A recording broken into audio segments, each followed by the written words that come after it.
வணக்கம். அ இந்த வீடியோல பார்த்தீங்கன்னா, ஒரு ஏரியால வந்துட்டு அ ஒ ஒரு 15 வயசு உட்பட்ட பிள்ளைகள் வந்துட்டு, படுத்து அமைதியா தூங்குற நாய்கள வந்து உண்டிக்கோலாலயும், கட்டையாலும் வச்சு தாக்குறாங்க.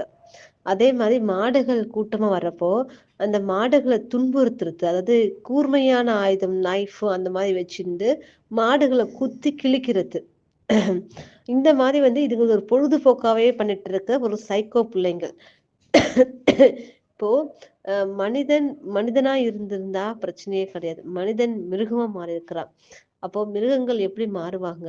அவங்கள அவங்கள போக்குல விடாம, சும்மா இருக்கிற நாய்களையும், மாடுகளையும் இவ்வளோ துன்புறுத்தத்தால மட்டும் தான் நாய்களும், மாடுகளும் அடுத்தவங்கள துன்புறுத்த முற்படுறாங்க. இல்லன்னா அவங்க மனிதர்கள நம்பி வாழக்கூடியவர்கள் கண்டிப்பா அமைதியா இருப்பாங்க.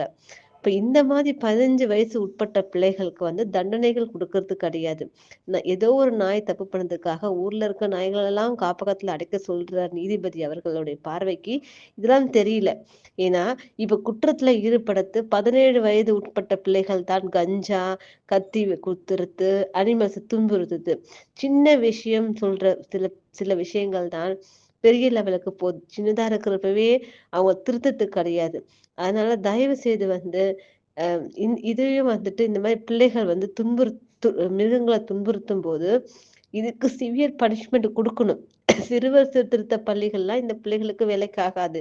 ஏன்னா, இதுங்க பிறவியிலே கொடூர குணத்தோட பொறந்திருக்குங்க. இத பெத்த அம்மா, அப்பாக்கள என்ன சொல்றது தெரியல. இந்த மாரி பிள்ளைகள பெத்ததுக்கு பெக்காம இருந்திருக்கலாம். கொல் கொன்னுட்டுருக்கலாம் இந்த பிள்ளைகளெல்லாம். ஏன்னா, இரக்கமே இல்லாத அரக்க குணத்தோட பிறந்த பிள்ளைகள்லாம் இந்த உலகத்துல வாழ்றதுக்கே தகுதி இல்லாதவர்கள். ஆனா, நாம வந்து தப்ப எல்லாமே வந்து மிருகங்கள் மேல போட்டுட்டுருக்கோம்.